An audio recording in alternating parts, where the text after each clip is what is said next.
مسلمان ایسا نہیں ہوتا کہ وہ کسی غیر مسلم کو مرتے ہوئے دیکھ کر خوش ہو صرف اس وجہ سے کہ غیر مسلموں نے اتنے مسلمان ناحق شہید کیے، تو اس کے بدلے میں اگر ان کی پبلک مر جائے تو اس پہ ہم خوشی کا اظہار کریں۔ اسلام کی تعلیمات یہ نہیں ہے۔ اسلام تو کہتا ہے کہ آپ نے انصاف کے اوپر قائم رہنا ہے۔ عوام الناس کے اندر ایک چیز مشہور ہے کہ محبت اور جنگ میں سب کچھ جائز ہے، یہ بالکل غیر اسلامی بات ہے، ایک جذباتی جملہ ہے۔ یہ نہیں ہو سکتا کہ اوپر سے آپ کی امن کی آشا چل رہی ہے اور اندر سے ایک دوسرے کے خلاف گریلا وار بھی جاری ہے۔ اسلام میں اس کی کوئی اجازت نہیں ہے۔ یہی وجہ ہے کہ 1948 میں جب پاکستان نے اپنی فوجیں داخل کر دی تھیں، آپ کو پتا ہے انڈیا میں، تو مولانا مودودی رحمہ اللہ نے اس کی مخالفت کی تھی۔ لیکن جب کبھی بھی آپ دیکھیں گے ڈکٹیٹرز آئیں گے تو وہ چونکہ عوام کے نمائندے نہیں ہوتے تو وہ پھر آگے لیٹ جاتے ہیں، اور مشرف صاحب ایسے لیٹے کہ خود تو لیٹے ہی تھے، اس قوم کا بھی بیڑا غرق کروا دیا انہوں نے۔ پہلی دفعہ یعنی پاکستانی عوام اور فوج کے درمیان اتنی بڑی خلیج آئی کہ جو اس لیول پہ پہنچی کہ فوجی اپنی وردیاں پہن کے دفتر میں نہیں جاتے تھے، سول کپڑوں میں جاتے تھے، وہاں جا کے اپنے کپڑے چینج کرتے تھے، اور واپسی پہ بھی وہ وردیاں وہاں اتار کے اور سول کپڑوں میں آتے تھے۔ اور ان کو تو چھوڑ دیں، ہمارے جو ادارے اٹامک انرجی سے ریلیٹڈ تھے ان دنوں میں اتنے ونریبل ہوئے تھے، ان کے اوپر بھی حملے ہو رہے تھے۔ لیکن رکو ذرا، صبر کرو۔ کیا یہ ہوتا تھا کہ یہاں سے خالد ابن ولید جب نکلتے تھے تلوار لے کر تو سامنے سے جو رومن جنرل تھا وہ کلاشنکوف لے کے آتا تھا؟ اگر وہ کلاشنکوف لے کے آتا تو خالد ابن ولید کیا پوری فوج بھی لے کے وہ آ جاتے ہیں تلواروں کے ساتھ، تو اس نے تو نزدیک بھی نہیں لگنے دینا تھا، سب کو شہید کر دینا تھا۔ ایسے ہی تھا نا؟ تو یہ مثالیں بالکل غلط دیتے ہیں۔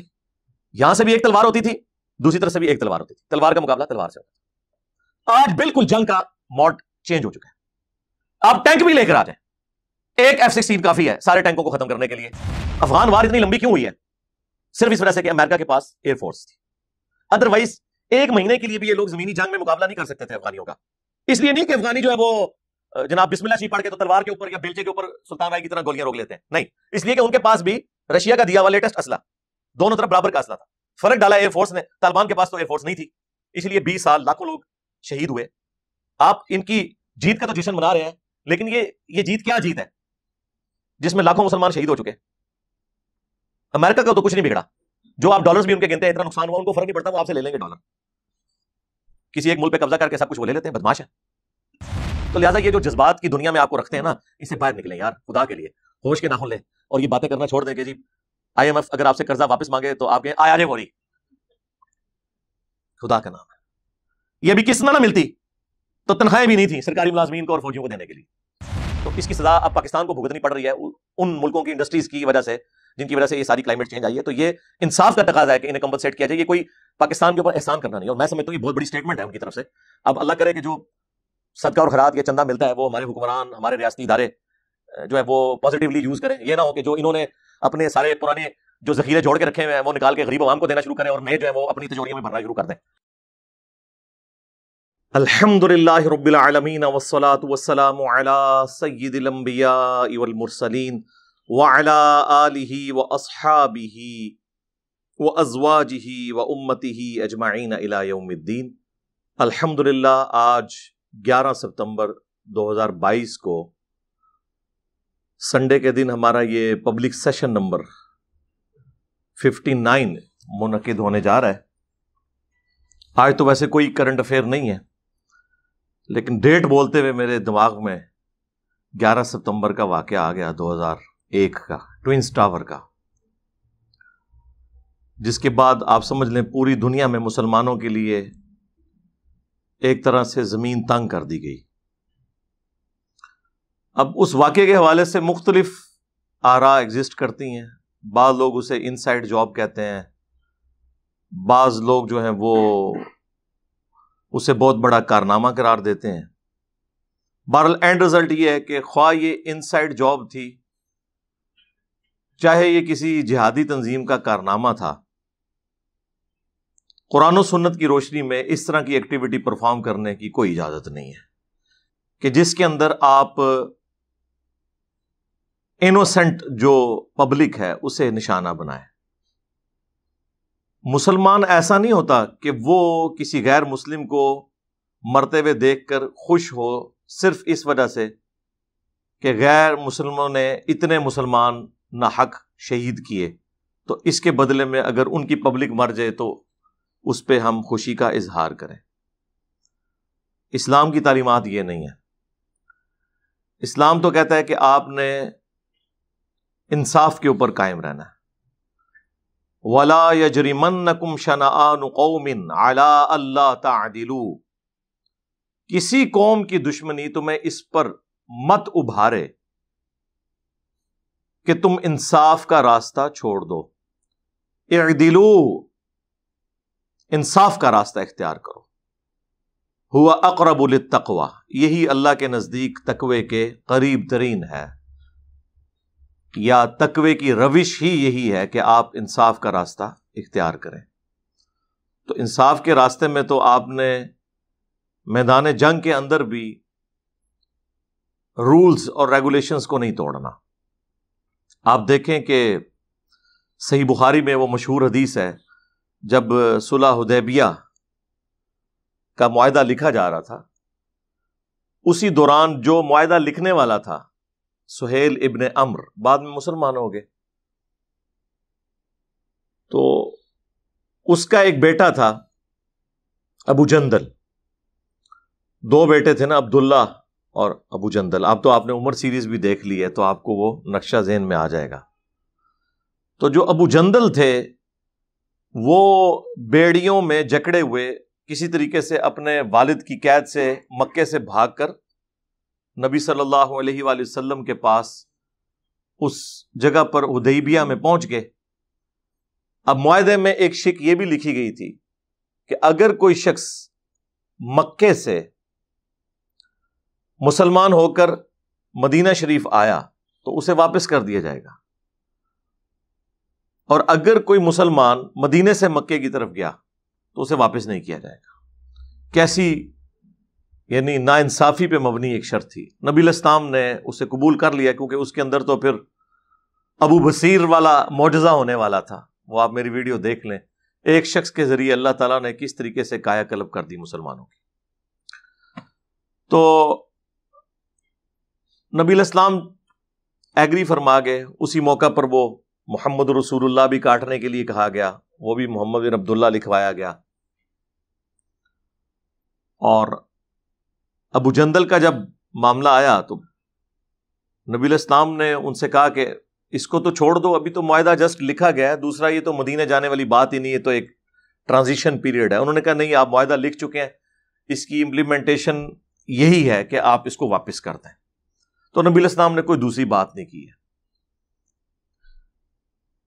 حالانکہ ابو جندل وہاں پہ چیخ رہے تھے، اتنے صحابہ کے دل اس وقت غمگین تھے، کلیجہ منہ کو آ رہا تھا کہ اب اس حالت میں جو اپنے باپ کی بیڑیاں جو ہے وہ توڑوا کر یہاں پر آیا ہے، جب اسی باپ کے حوالے سے کیا جائے گا تو وہ اس کے ساتھ کیا سلوک کریں گے، وہ آپ سوچ سکتے ہیں. تو بہرحال نبی علیہ السلام نے اس کو تسلی دی کہ بھئی معاہدہ لکھا جا چکا ہے، ہم اس چیز کے پابند ہیں. لہٰذا یہ جو عوام الناس کے اندر ایک چیز مشہور ہے نا کہ محبت اور جنگ میں سب کچھ جائز ہے، یہ بالکل غیر اسلامی بات ہے، ایک جذباتی جملہ ہے. یہ بات ضرور ہے کہ بخاری اور مسلم دونوں میں حدیث ہے کہ جنگ دھوکے کا نام ہے. اس دوران آپ جھوٹ بھی بول سکتے ہیں، لیکن وہ جو سارے معاملات ہیں وہ اس صورت میں جب آپ کا کوئی عہد نہ ہوا ہو. ونس اگر آپ عہد کریں گے نا تو وہ عہد آپ کو جنگ میں بھی پورا کرنا پڑے گا. اس کا حکم سورۃ الانفال کے اندر موجود ہے کہ اگر تمہارا کسی قوم کے ساتھ کوئی عہد ہے، معاہدہ ہے، جب تک اوپنلی اس معاہدے کو توڑ کر نہیں پھینکو گے اس وقت تک تم اس قوم کے ساتھ جنگ ڈکلیئر نہیں کر سکتے. یہ نہیں ہو سکتا کہ اوپر سے آپ کی امن کی آشا چل رہی ہے اور اندر سے ایک دوسرے کے خلاف گریلا وار بھی جاری ہے. اسلام میں اس کی کوئی اجازت نہیں ہے. یہی وجہ ہے کہ 1948 میں جب پاکستان نے اپنی فوجیں داخل کر دی تھیں، آپ کو پتا ہے انڈیا میں، تو مولانا مودودی رحمہ اللہ نے اس کی مخالفت کی تھی، اور لوگ آج تک وہ نیگیٹو انداز میں پیش کرنے کی کوشش کرتے ہیں. مودودی صاحب نے جہاد اور قتال کی مخالفت نہیں کی تھی. ان سے بڑا کون جہاد اور قتال کا حامی رہا ہے؟ ان کا کہنا یہ تھا کہ جنگ ضرور کرو لیکن اوپنلی کرو. یہ نہیں ہے کہ اوپر سے ہم UN کی قراردادوں میں بندھے ہوئے ہیں اور اندر خانے ہم ایک دوسرے کے خلاف جنگ چھیڑ لیں. جنگ کرنی ہے تو اوپنلی کرو، جس طرح بعد میں ہوئی 65 میں یا 71 کے اندر. تو اوپن جنگ کی جائے، نہ کہ یہ کہ ہم اوپر سے معاہدے میں بندھے ہوئے اور اندر ہم جنگ چھیڑ رہے ہیں. تو وہ یہ کہہ رہے تھے، اور وہ انہوں نے پلی اسی آیت کے تحت لی تھی کہ قرآن کے حکم کے آپ خلاف چل رہے ہیں. تو دیکھ لیں اینڈ رزلٹ کیا نکلا ہے، کچھ بھی نہیں نکلا اس میں سے. پلس اسی کانٹیکسٹ میں ایک ابو داؤد اور ترمذی کے اندر حدیث موجود ہے کہ حضرت معاویہ رضی اللہ تعالیٰ عنہ کے دور میں ایک معاہدہ تھا رومن امپائر کے ساتھ. وہ آپ کو پتہ ہے آلموسٹ مغلوب ہو چکے ہوئے تھے، جزیہ دیتے تھے حضرت عمر کے زمانے سے رضی اللہ تعالیٰ عنہ علیہ السلام. کچھ علاقے ابھی بھی ان کے پاس تھے. بارڈر کے اوپر جھڑپیں جاری رہتی تھی، مسلمانوں کی فوجیں بھی بیٹھی ہوتی تھی، ان کی بھی بیٹھی ہوتی تھی. پھر ایک پیس ٹریٹی کے تحت وہ معاہدہ چل رہا تھا، اور ظاہر معاہدے کی ایک مدت ہوتی ہے کہ فلاں تاریخ تک ہے، اتنے سالوں کے لیے، فلاں مہینے میں جا کے پورا ہوگا. جب وہ ڈیٹ پورا ہونے کا وقت آیا تو ایک دن پہلے حضرت معاویہ رضی اللہ تعالیٰ عنہ نے رومن امپائر کے بارڈر کے اوپر لا کے مسلمانوں کی فوج بٹھا دی کہ جی اتنے بجے، اب جیسے ہی غروب آفتاب ہوگا تو یہ دن ختم، اور آج کی ڈیٹ میں معاہدہ ختم، ہم اس معاہدے کو رینیو نہیں کریں گے اور اچانک ان کے اوپر حملہ کر کے ان سے ان کا علاقہ چھین لیں گے. تو وہاں پر ایک سینئر صحابی جو تھے، انہوں نے اپنے گھوڑے کو ایڑی لگائی اور فرنٹ پہ آ کے مسلمانوں کی فوج کے سامنے کھڑے ہو گئے کہ میں تمہیں یہ کام نہیں کرنے دوں گا، کیونکہ اللہ کے نبی علیہ السلام نے ہمیں منع فرمایا ہے کہ جس قوم کے ساتھ معاہدہ ہو، جب تک کہ اس قوم کو آپ خبر نہ دیں کہ یہ معاہدہ توڑا جا رہا ہے یا ہم اسے رینیو نہیں کریں گے تاکہ وہ بھی اپنی جنگ کی تیاری کر لیں، اس وقت تک آپ اس قوم کے اوپر حملہ نہیں کر سکتے. یہ جو آپ کو پڑھا رہے ہوتے ہیں نا جی محبت اور جنگ میں سب کچھ جائز ہے، ٹھیک ہے، یہ جنگ ہے، اور جنگ بھی مسلمانوں کے خلاف نہیں، کافروں کے خلاف. تو اور پھر انہوں نے سورۃ الانفال کی اس آیت کا حوالہ دیا. اب سورۃ الانفال کی اس آیت کے کانٹیکسٹ میں جتنی مسلمانوں نے تفاسیر لکھی ہے نا، تو یہ حدیث وہ ترمذی اور ابو داؤد کی لے کے آتے ہیں اس کانٹیکسٹ میں. تو حضرت معاویہ رضی اللہ تعالیٰ عنہ کو مجبوراً اپنا ڈیسیژن واپس لینا پڑا. اسلام یہ نہیں کہتا کہ آپ نے کسی کے علاقے کے اوپر قبضہ کر لینا ہے یا آپ نے کسی کو نقصان پہنچا دینا ہے اور آپ ون ون سچویشن میں آ گئے ہیں. نہیں، سارے معاملات پیرلل میں دیکھ کر چلنے ہیں. اللہ کے رولز نہیں ٹوٹنے چاہیے، انسانیت وائلیٹ نہیں ہونی چاہیے کہیں پر. یہ سارے معاملات کے ساتھ ساتھ ان ساری چیزوں کو دیکھ کر چلنا چاہیے. تو یہ بات میں نے وہ شروع کی تھی 11 سپٹمبر 2001 9/11 کے واقعے سے. اس کے بعد سے مسلمانوں کے لیے ایک تکلیف دہ چیز شروع ہو گئی. سب سے پہلے تو پاکستان تختہ مشق بن گیا، چونکہ ہم افغانستان کے پڑوس میں تھے.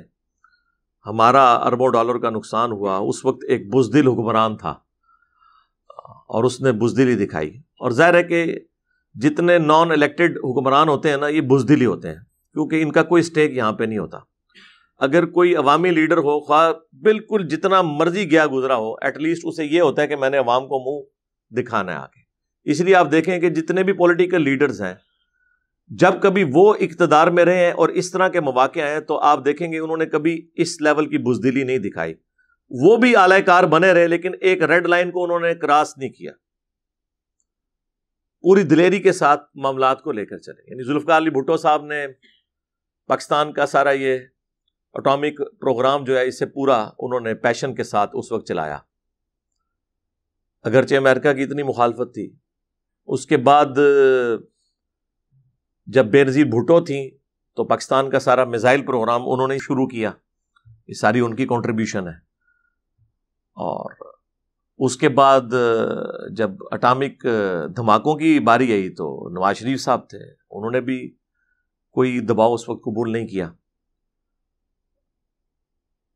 اور اس کے بعد ایبسلیوٹلی ناٹ آ گیا. ٹھیک ہے، ہوا یا نہیں ہوا، بہرحال چلے. اتنی تقریر کرنا بھی ان کے لیے تو یہ بھی بہت تکلیف دہ چیز ہے کہ انہیں کوئی کہے کہ ہم کوئی غلام ہیں. ٹھیک ہے، تو بہرحال سننے کے لیے تو مزیدار چیزیں، اچھی باتیں. لیکن جب کبھی بھی آپ دیکھیں گے ڈکٹیٹرز آئیں گے تو وہ چونکہ عوام کے نمائندے نہیں ہوتے تو وہ پھر آگے لیٹ جاتے ہیں.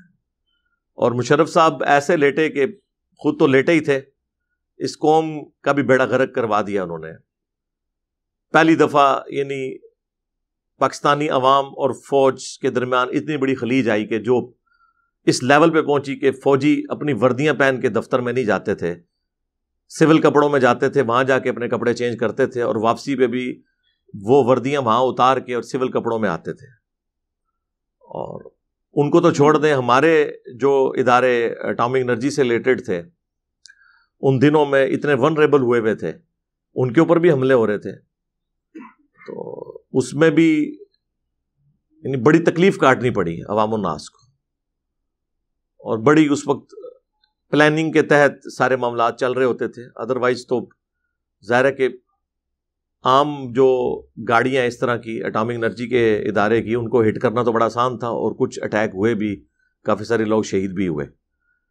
ظاہر ہے وہ ایک معاملہ سول وار کی طرف ہی چلا گیا. کچھ لوگ نان اسٹیٹ ایکٹر کے طور پر سامنے آئے, ان کا جو غصہ تھا وہ اپنی جگہ جسٹیفائی تھا, لیکن وہ پھر انہوں نے جو ایک ریڈ لائن کراس کی وہ ایک غلط معاملہ ہو گیا. بہرحال اس طرح کی جو ایکٹیویٹیز ہوتی ہیں ان دا لانگ ٹرم ان کے نقصانات ہی ہوتے ہیں. لہٰذا مسلمانوں کو کوئی بھی اس طرح کی ایکٹیویٹی پرفارم نہیں کرنی چاہیے کہ جس کی وجہ سے باقی مسلمان تکلیف میں آئیں. وقتی طور پہ آپ کوئی فائدہ حاصل کر لیں گے لیکن نکلے گا اس میں سے کچھ بھی نہیں. اور اب ان خوابوں کی دنیا سے باہر نکلیں جو ہمیں یہاں جذباتی تقریریں کروا کے لوگ تیار کرتے رہتے ہیں. ذرا سا کوئی ایشو شروع ہو جائے فلسطین میں, یہاں پہ مولوی چندے لینے کے لیے سامنے نکل آتے ہیں, ان کی روزی روٹی شروع ہو جاتی ہے. انہوں نے ایک لبادہ اوڑا ہوا ہے صرف جسٹ دکھلاوے کا. پریکٹیکلی نہ تو یہ وہاں جا سکتے ہیں لڑنے کے لیے, چلے جائیں تو ان کی لاشیں واپس منگوانے کا خرچہ اتنا زیادہ ہوگا کہ ہم کہیں گے کہ وہیں پہ دفنا دیں ان کو. ظاہر ہے ڈنڈوں کے ساتھ اور تلواروں کے ساتھ تو آج کل جنگ نہیں ہوتی. ہاں ٹی وی پہ دیکھنے کے لیے اچھا ہے کہ ایک بندہ تلوار کے ساتھ مسجد میں کرتب کر رہا ہے اور پیچھے کوئی جہادی ترانہ چل رہا ہے, تو وہ یہ تلوار والے 1000 بھی ہوں تو سامنے تو ایک بندہ بھی آ جائے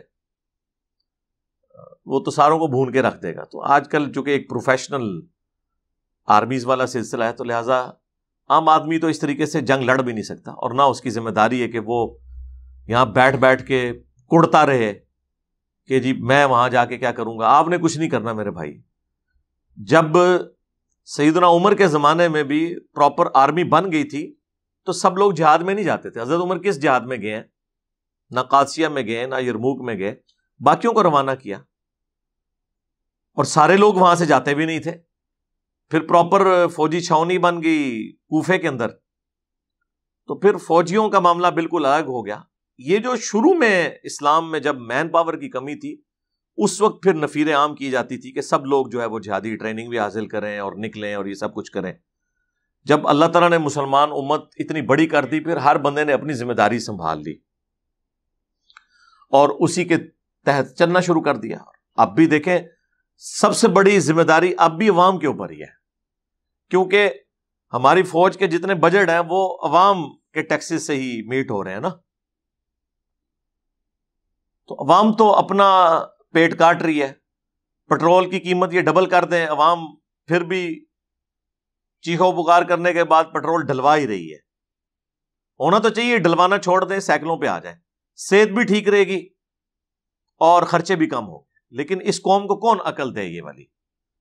یہ تو یعنی گھر سے واکنگ ڈسٹینس پہ بھی نکلتے ہیں نا کوئی چیز لینے کے لیے تو گاڑی میں نکلتے ہیں, اور اس میں بھی وہ 5 منٹ کے لیے بھی اے سی آن کر لیتے ہیں اور پھر کہتے ہیں جی کہ بیماریاں آتی ہیں. جب آپ نے اپنا لیونگ سٹینڈرڈ ہی ایسا کر لیا ہے تو تھوڑے سے بھی جراثیم کہیں سے آئیں گے تو وہ آپ سافٹ ٹارگٹ ہے.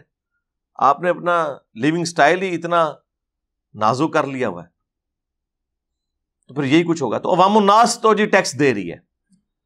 پھر پرائم منسٹر کی ذمہ داری ہے, اس کے بعد سب سے بڑی تو پوسٹ پرائم منسٹر کی ہے, اس کے بعد پھر اس کے ماتحت جتنے ادارے ہیں ان کی ذمہ داری ہے. ایک عام پاکستانی کی ہے, مسلمان کی کوئی ذمہ داری نہیں ہے کہ وہ یہ کہ جی فلاں جگہ یہ ہو گیا تو میں نے وہاں پہنچ جانا ہے. آپ پہنچ کے کیا کریں گے؟ نکالنا کیا ہے اس میں سے؟ اگے بھی ٹورو نا، کیا کٹو گے؟ پہنچ گئے، پھر پہلی تو بات ہے پہنچ ہی نہیں سکتے آپ. آج کل اس طرح ہے کہ آپ نے گھوڑے کو ایڑی لگائی ہے اور آپ چلنا شروع کر دیں. آپ تو اپنے ملک کے اندر ایک صوبے سے دوسرے صوبے کا بارڈر نہیں کراس کر سکتے. ملک کا بارڈر کراس کرنا تو بڑی دور کی بات ہے. پھر راستے میں کتنی چیزیں جڑی ہوئی ہیں. تو خوابوں کی دنیا سے باہر نکلیں. اور میں پھر وہ ایک تلخ بات کرتا ہوں جو بڑی بری لگتی ہے لوگوں کو، کہ جو آپ کو مثالیں دیتے ہیں نا کہ مسلمان تعداد میں تھوڑے تھے، کافر زیادہ تھے، اللہ نے غلبہ دیا، بالکل دیا، لیکن رکو ذرا، صبر کرو. کیا یہ ہوتا تھا کہ یہاں سے خالد ابن ولید جب نکلتے تھے تلوار لے کر، تو سامنے سے جو رومن جنرل تھا وہ کلاشنکوف لے کے آتا تھا؟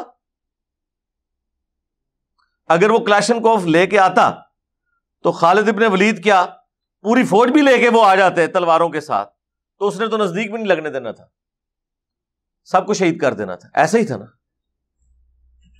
تو یہ مثالیں بالکل غلط دیتے ہیں. یہ یہاں سے بھی ایک تلوار ہوتی تھی، دوسری طرف سے بھی ایک تلوار ہوتی تھی. تلوار کا مقابلہ تلوار سے ہوتا تھا. آج بالکل جنگ کا موڈ چینج ہو چکا ہے. آپ ٹینک بھی لے کر آ جائیں، ایک F-16 کافی ہے سارے ٹینکوں کو ختم کرنے کے لیے. وہ زمین پر اترے بغیر اپنی ایئر فورس کے ذریعے وہ آپ کو تباہ کر دیں گے، کارپیٹ بمنگ کر دیں گے. تو اب وہ والی مثالیں دینا تو بالکل ایک جاہلانہ اپروچ ہے نا، ایک جذباتی اپروچ ہے نا، کہ جی اتنے 100 کے لشکر نے اتنے 1000 کا لشکر بھگا دیا. وہ اس لیے کہ اس وقت رومنز کے پاس ایئر فورس نہیں تھی، ان کے پاس جدید اسلحہ آج کے دور کا نہیں تھا، دونوں طرف کا اسلحہ برابر تھا، چند ایک چیزوں کا فرق تھا، لیکن وہ دو بدو لڑائی میں وہ اہمیت نہیں رکھتی. مثلا منجنیق، ٹھیک ہے مسلمانوں کے پاس وہ نہیں تھی، لیکن مسلمانوں نے پھر وہ منجنیقیں لی ہیں، بنوائی ہیں. جب دمشق کے اوپر حملہ کرنا تھا ابو عبیدہ ابن جرح نے، تو اس وقت جو وہاں کے عرب کرسچنز تھے ان کی مدد سے منجنیق لی، ادروائز تو وہ قلعے کی دیواروں کو نہیں توڑ سکتے تھے. تو جدید اسلحہ لے کر ہی سب کچھ کیا، وہ برابر کا ہی اسلحہ ہوتا تھا. لیکن آج کل حالات بہت ڈیفرنٹ ہو چکے ہیں. اب توپوں کے ذریعے مجھے بتائیں کوئی جنگ ہوتی ہے؟ اب تو معاملات بہت آگے جا چکے ہیں. اس لیے ایئر فورس کے اوپر سب سے زیادہ ضرورت ہے توجہ دینے کی. افغان وار اتنی لمبی کیوں ہوئی ہے؟ صرف اس وجہ سے کہ امریکہ کے پاس ایئر فورس تھی. ادروائز 1 مہینے کے لیے بھی یہ لوگ زمینی جنگ میں مقابلہ نہیں کر سکتے تھے افغانیوں کا. اس لیے نہیں کہ افغانی جو ہے وہ جناب بسم اللہ شریف پڑھ کے تو تلوار کے اوپر یا بیلچے کے اوپر سلطان رائی کی طرح گولیاں روک لیتے ہیں، نہیں، اس لیے کہ ان کے پاس بھی رشیا کا دیا ہوا لیٹسٹ اسلحہ، دونوں طرف برابر کا اسلحہ تھا. فرق ڈالا ایئر فورس نے. طالبان کے پاس تو ایئر فورس نہیں تھی، اس لیے 20 سال لاکھوں لوگ شہید ہوئے. آپ ان کی جیت کا تو جشن منا رہے ہیں، لیکن یہ جیت کیا جیت ہے جس میں لاکھوں مسلمان شہید ہو چکے؟ امریکہ کا تو کچھ نہیں بگڑا. جو آپ ڈالرز بھی ان کے گنتے ہیں اتنا نقصان ہوا، ان کو فرق نہیں پڑتا، وہ آپ سے لے لیں گے ڈالر. کسی ایک ملک پہ قبضہ کر کے سب کچھ وہ لے لیتے ہیں، بدماش ہیں. نقصان تو ہمارا ہوا. اب انہوں نے خود ہی ڈیسائیڈ کیا کہ ٹھیک ہے جی ہم مزید خرچہ نہیں کرنا چاہتے، ورنہ آج بھی اگر وہ ڈیسائیڈ کریں کہ ہم نے رہنا تو رہیں گے، کیونکہ ان کو اپر ہینڈ حاصل ہے ایئر فورس کی وجہ سے. ایئر فورس جو ہے ایک ڈومیننٹ فیکٹر ہے، جس کے بعد زمینی افواج کیا کر سکتی؟ زمینی افواج کے اوپر ہو تو طالبان ان کو ٹکنے بھی نہ دیتے. ظاہر ہے طالبان زیادہ ٹف ماحول کے عادی ہیں ایز کمپیئر ٹو امریکن فوجیوں کے. جس طرح اس زمانے میں عرب کے لوگ ٹف ماحول کے عادی تھے ایز کمپیئر ٹو رومنز کے. صرف ان کے اندر ایک طوائف الملوکی تھی کہ آپس میں لڑتے تھے اور لیڈر کوئی نہیں تھا. اللہ تعالیٰ نے انہیں لیڈر بھی دے دیا. محمد رسول اللہ صلی اللہ علیہ وآلہ وسلم کی شکل میں ایک جھنڈے کے نیچے جمع ہوئے، پھر انہوں نے رومنز اور پرشینز کو الٹ کے رکھ دیا، اس لیے کہ وہ بھی تلوار لے کر آتے تھے، یہ بھی تلوار. سامنے سے تیر ہے تو ادھر بھی تیر.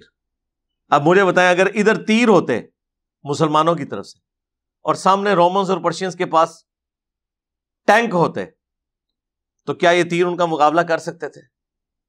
تو لہٰذا یہ جو جذبات کی دنیا میں آپ کو رکھتے ہیں نا، اس سے باہر نکلیں یار، خدا کے لیے ہوش کے ناخن لیں اور یہ باتیں کرنا چھوڑ دیں کہ جی آئی ایم ایف اگر آپ سے قرضہ واپس مانگے تو آپ کہیں آیا جے گوری،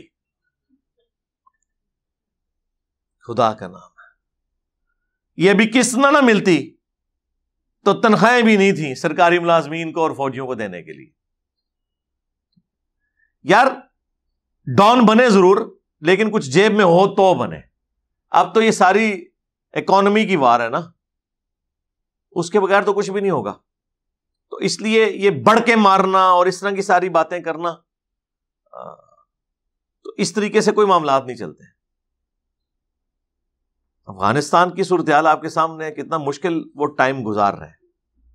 ظاہر ہے کہ پہلے تو اکانومی کے اندر جان تھی نا، امریکہ ڈالر بھیج رہا تھا، اب ظاہر ہے وہ تجارت کریں گے، کمائیں گے تو کھائیں گے نا۔ مشکل وقت ان پہ بھی شروع ہوا اس حوالے سے۔ دروشی پڑھ کے یا ذکر اذکار کر کے تو سارے معاملات نہیں چلتے نا۔ اللہ نے پیاس کے بجھانے کا ذریعہ پانی کو بنایا ہے، تو پانی تو آپ کو پینا پڑے گا، سیدھی سی بات ہے۔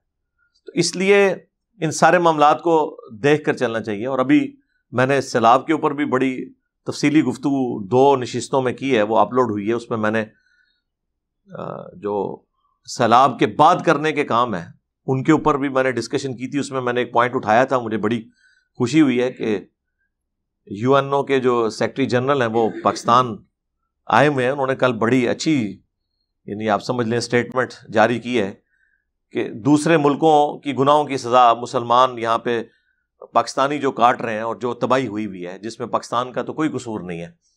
اور ان کا جو جملہ ہے بڑا زبردست ہے، انہوں نے یہ بولا ہے کہ پاکستان کو اس حوالے سے ہیلپ آؤٹ کرنا، یہ ہم ان کے اوپر کوئی احسان نہیں کر رہے ہیں، بلکہ یہ انصاف کا تقاضا ہے کہ انہیں کمپنسیٹ کیا جائے، کیونکہ یہ سارا کلائمیٹ چینج جو ہوا ہے جس کی وجہ سے یہ بارشوں کا بھی پورے کا پورا معاملہ تلپٹ ہو گیا۔ آپ کو پتا ہے پہلے تو یہ مونسون کا تو معاملہ ہی کچھ اور ہوتا تھا، ان علاقوں میں تو وہ والی بارشیں نہیں ہوتی تھیں۔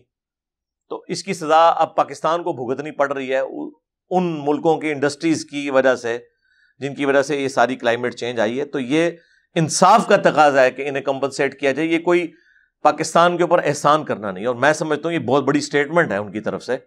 اب اللہ کرے کہ جو صدقہ اور خیرات یا چندہ ملتا ہے وہ ہمارے حکمران، ہمارے ریاستی ادارے جو ہے وہ پازیٹیولی یوز کریں۔ یہ نہ ہو کہ جو انہوں نے اپنے سارے پرانے جو ذخیرے جوڑ کے رکھے ہوئے ہیں وہ نکال کے غریب عوام کو دینا شروع کریں، اور نئے جو ہیں وہ اپنی تجوریوں میں بھرنا شروع کر دیں۔